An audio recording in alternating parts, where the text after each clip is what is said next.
Good morning. So I'm very happy to be here, and it turns out that I'm the first speaker in the John Snow Auditorium after the John Snow pump has been put in. So I've got a big job, and thank you, Paul, for inviting me. And I'm especially happy to be here because I'm here in the presence of great friends, Peter Piot and Dave Heyman, who I worked with years ago at World Health. And if I needed to know anything, I just have to walk down the hall or walk down the street. That's how I know anything at all today. But what I'm going to do today is talk about violence as a communicable problem. And I'm going to provide a little bit of the context of it as a contagious process, talk about modes of communication, and then hopefully have enough time to talk about how we're treating it. And getting results in reductions in shootings and killings, which is the part of violence that we're focusing on. I'm an infectious disease physician by training, whose background is working on tuberculosis in San Francisco and in Somalia, and working on cholera. Inadvertently just got faced with a cholera epidemic there, and then worked with the global program on AIDS. And in the first two sets of diseases is really where I learned about interacting with things that spread, tuberculosis and cholera. And then HIV really taught me about behavior and behavior change.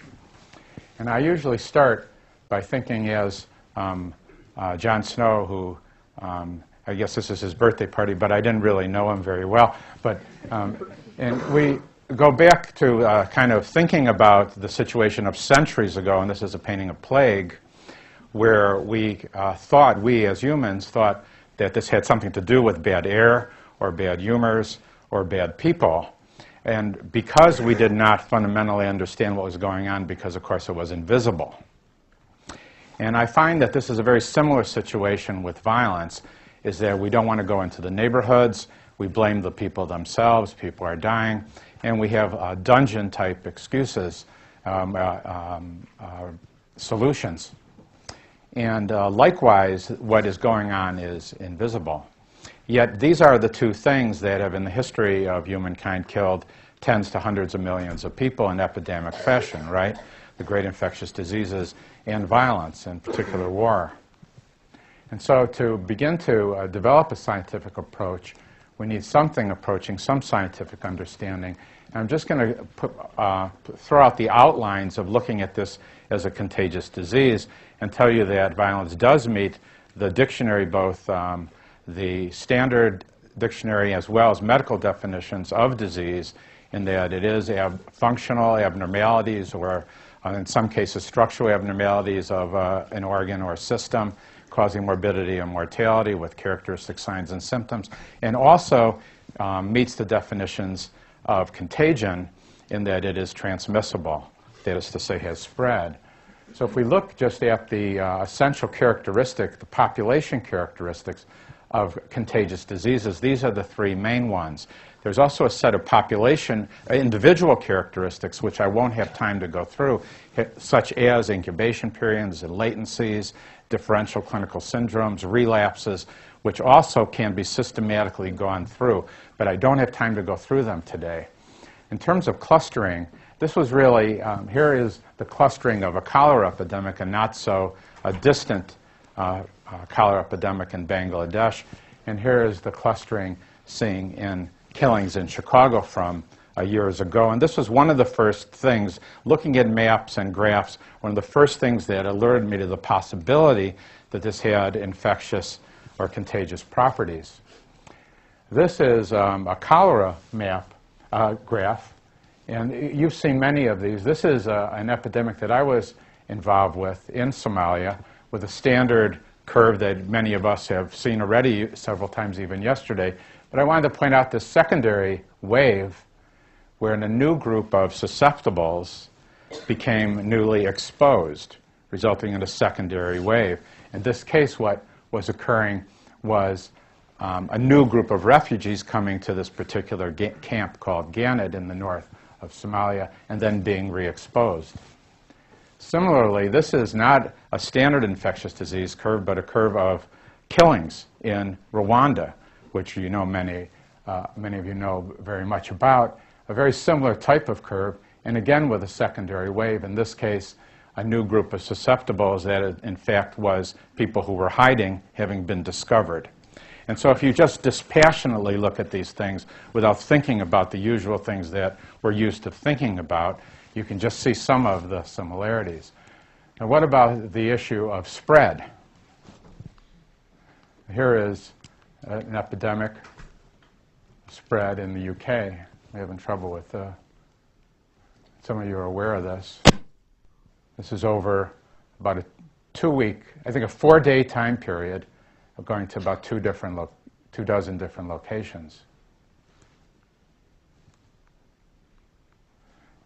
Here's another outbreak of violence. Some know it as World War I, which occurred just over a 4-year period with a bad result. And so we're aware that violence begets violence. We've all heard that. But somehow all the dots haven't been put together as to the fact that it's actually the greatest predictor of a violent event that there was a preceding violent event. Just like flu is the greatest predictor of subsequent cases of flu, or likewise colds, and likewise TB with different incubation periods, of course. The same is actually true for violent events. That there's nothing that predicts a violent event as much as a preceding violent event, whether we're talking about a street event, like in gang wars and so on, or just someone looks at somebody's girl and then someone is shot and then their friend shoots somebody else, or whether you're talking about knocking down the World Trade Center. There's a prediction of retaliation, and violence predicts more violence. Now this actually turns out to occur, and likewise this does not occur for a number of other types of problems, for example, strokes or diabetes and so on. It turns out that being exposed to community violence not only causes you to more likely do community violence, but for you to more likely do violence in families and to be a perpetrator and victim of suicide. The same is true from child abuse to family violence to community violence to child abuse to family violence, and so on. So there's transmission across syndromes. This particular representation has to do with a study that showed that Israeli children and, let's say, late teenagers and in their early 20s, and Palestinian children or late adolescents exposed to violence from what you might call enemies during war and ethnic conflict were subsequently 1, 2, and 4 years later more likely get this to do violence in their families or against in their own community, to their own community. So much for reasons. Something was transmitted. Likewise, why would someone who is exposed to child abuse more likely do child abuse when he or she grows up? This behaves, in fact, like TB. A young child, if doesn't die, is more likely, having been exposed to TB, to develop TB again in late teens and early 20s with the same type of latency. So, what about the mode of communication?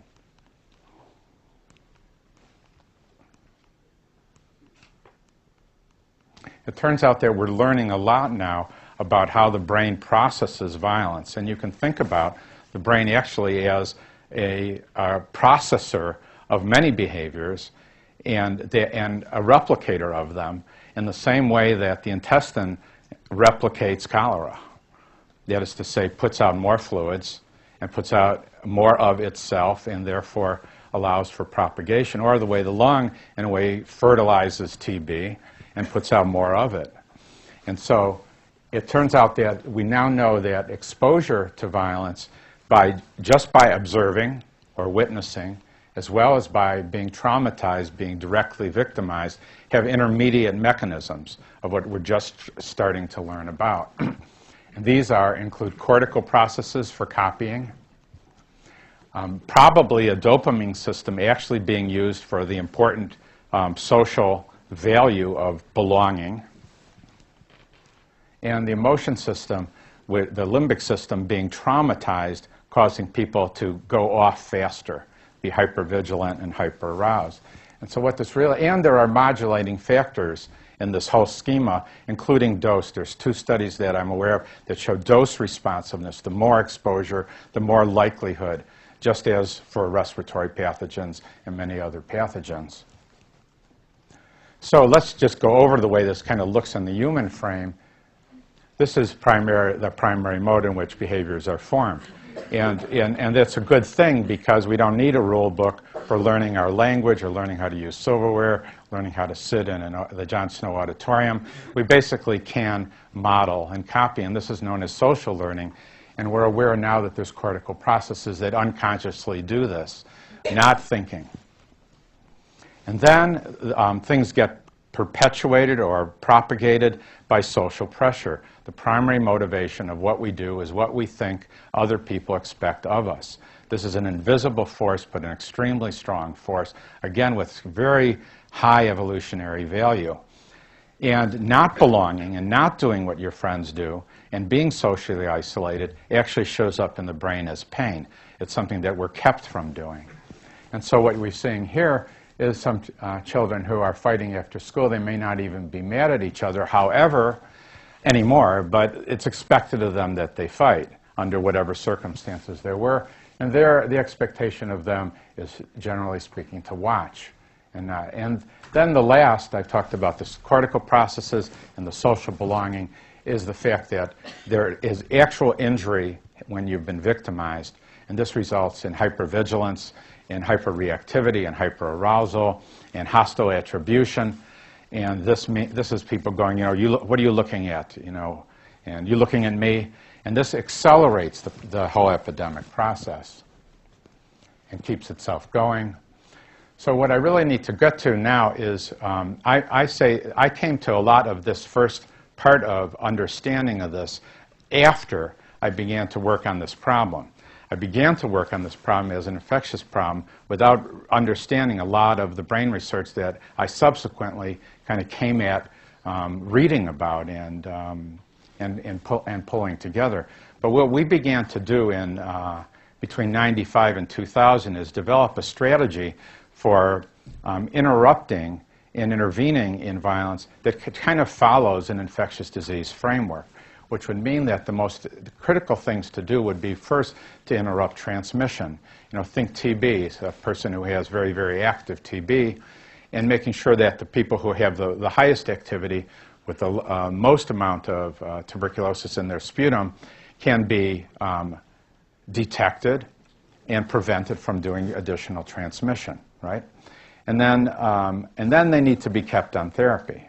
And there's another group, the second, which is people who have been highly exposed, but maybe they have lesser of an activity, lesser tuberculous activity, maybe just an abnormal X-ray, maybe they're going to reactivate later, but they can be detected by clinical or other systems. And so that would be the second part of this, which would be to detect and prevent the next level of activities. So the first are those people who are going to be in the realm of violence, likely to be shooting tonight or tomorrow morning, because we have the ability to, because of the violence interrupters, who are the new category of health worker I'm going to introduce you to, they have the ability to do active case finding to find out who's mad at who looked at whose girlfriend, whose girl slept with somebody else, who was shot last night and what other group is likely to retaliate, who owes somebody money, who just got out of prison. And because of the people we hire and because of their training and being able to cover situations and persuade, they can effectively prevent events from happening. The second level is covered by outreach workers, and I'll show you some of them. They do longer-term work on behavior change, working with people for 6 to 24 months. And then the third layer of this is shifting group norms, just as we in health do for many things, shifting norms for smoking behavior, eating behavior, exercise behavior, sexual behavior, violent behavior. Violent behavior is just a behavior, is the idea. And so the system starts with the interrupting of transmission, and the new workers are what we call violence interrupters. And they come, oh, here is, so that would schematically the way interruption appears. The second level appears like finding the other high-risk people and changing their thinking, that is to say, their likelihood of subsequent activity. And the third is cooling down this whole group so that their overall likelihood as a norm has been changed as well.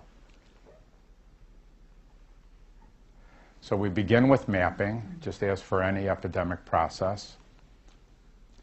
And then the interruption of transmission is done by this new category of worker, who are violence interrupters.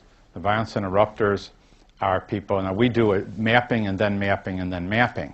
So we're mapping where things are happening, but we're also mapping, okay, there's this group here and this group here and this gang here and these cliques here, and this is an area where we need, and we're mapping here about who is it we need to reach.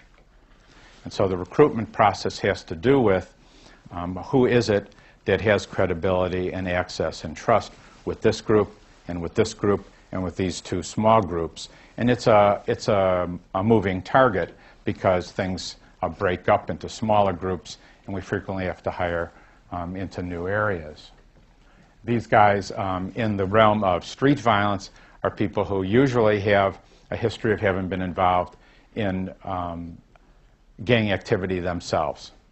And we hire for a very high level of credibility and trust and ability to to access situations. And we found that we're able to find such people, whether we're working in Chicago or New York or San Pedro Sula in Honduras or in Basra or in Sadr City. That we can recruit from the same tribe or militia or gang or group, because there are always people who have had enough of their brothers and friends killed. They don't drop their allegiance. They don't drop their identity any more than a Christian or a Muslim would drop their identity, or a Sunni or a Shia. But they are already they already have the idea that this violence needs to stop, and they can be recruited into performing these activities. We have about 100 of these workers in Chicago now, and about 150 in Iraq. The independent evaluation of their work that the U.S. Department of Justice supported, which was an evaluation of 7 years of work with a 10-year baseline, showed that they were 100% effective at preventing retaliations in the setting of a murder in 5 neighborhoods, and 50% in 2 neighborhoods. In 1 neighborhood there weren't enough events to do a statistical analysis. In the Johns Hopkins CDC study of the Baltimore replication of this work, it was shown that there was a statistical relationship between number of mediations done and reductions in homicides. And there was also a relationship shown between these interruptions done and the changing of thinking of people in the community, the very, very high risk in the community, who we were not even interacting with in terms of having either mediated or taken or worked with on the outreach side. In other words, the idea that you could do something else was out there, and this was beginning to seep in as a norm change. They have a very strong training curriculum, and they're taught not only how to interact as a group, but also how to do persuasion, how to cool people down, how to buy time, how to reframe. They frequently talk about moms and grandmas, and they frequently talk about kids. They're like emergency medical technicians who come onto a scene with someone who isn't breathing or moving, but they have a different starting point. They've got a set of skills and experiences that allow them to be now specialized in this field. When we start, likewise, this is a system that works into the hospital, so that if there's a shooting that arrives in the hospital, the interrupters are called to both interact with the person, should he live, to work with him or her to prevent relapses and return visits, but also to work with his friends who are hanging around on their cell phones, planning their retaliation, so that there's this interaction between the hospital and the community. The second level of work, which is working with the next level of person at risk, is what we call changing behavior, done by outreach workers. So this is active case finding, just like you do active case finding in TB. This isn't referral of, my son needs help, or, the student in my class needs help, or something like that. This is active street case finding of who our workers think are the most active and most likely to be doing violence, for several reasons, in particular that they're in the mix right now. And then we double check them on all kinds of criteria that they're really working with the highest risk. And they have a whole training curriculum and a whole monitoring system here on their client work. And what they do basically is model new behaviors, train them in new sets of skills. They break it down into the different types, the girlfriend issue, it's kind of like pneumonia, malaria, nutrition, diarrhea. The health worker needs to separate in the kid. This is a girlfriend issue. This is a money issue. This is a disrespect issue. And these guys are given new information, new sets of skills, new modelings, and we work with them also on shifting their life. Outreach workers work in teams. And then the deeper level of the work is shifting norms, which is at a much earlier stage of development. But it involves multiple workers in multiple messengers, same message, responses to shootings, and every single time there's a shooting in a neighborhood, public education campaign, and the end game would be a group immunity. So this is an epidemic control system. This is a neighborhood in a Puerto Rican American neighborhood in Chicago that was having, these are shootings per month over time. This shows the introduction of the intervention. This is a point at which the intervention was doubled. Let me see if I lost this. Yeah, that's right.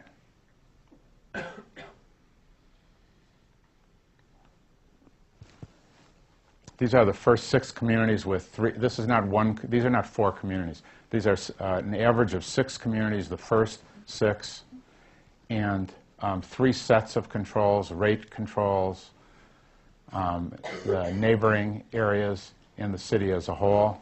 This was an average of just under 45% drops in shootings and killings combined. These are the next 8 communities. Similarly, 3 sets of controls. And these are the next 4. We never did the comparisons with these. This is a simple before and after hotspot mapping. This comes from the first independent evaluation. This is shooting densities. These are 2-year results only. There have been 3 independent evaluations of the work. This is the changes in interruption, in retaliations, what they call reciprocals. This is a gang network analysis. There was time series analysis done on this, hotspot mapping, and confidential interviews. These results can be found on our website, links to them. This was the 7-year study done by the Department of Justice with 10-year baseline. The CDC Johns Hopkins group did a study of 4 communities and got between up to 30 to 50% drops in shootings or killings or both. And this is the time series analysis on the Cherry Hill program with a lot more troughs and the absence of peaks after the introduction. So this is working in several large cities in the U.S. and internationally. We've been working on the post-election violence in Kenya. We've done over 500 interruptions in Iraq, where there's a 55% drop in killings in the first neighborhood of Puerto Rico that we're working in. The work has gotten a lot of attention. A film has been made of it. Some of you may have seen this. This booklet, just released by the Institute of Medicine, really is the best summary now of the kind of theory behind all of this. And this is kind of where we're going. It's principally about changing the thinking about this problem altogether, taking it away from this realm of bad people and enemies into a scientific problem, and away from the ordinary responses, which are either retaliatory or punishment, and into a new language or new modern view. This is a medieval print intentionally of contagious behavior with a new set of ways to interact with it, to interrupt events, to change underlying behaviors, and to shift norms and impact. So I think I've actually successfully stayed within my time frame, so that I'm done. And thank you very much.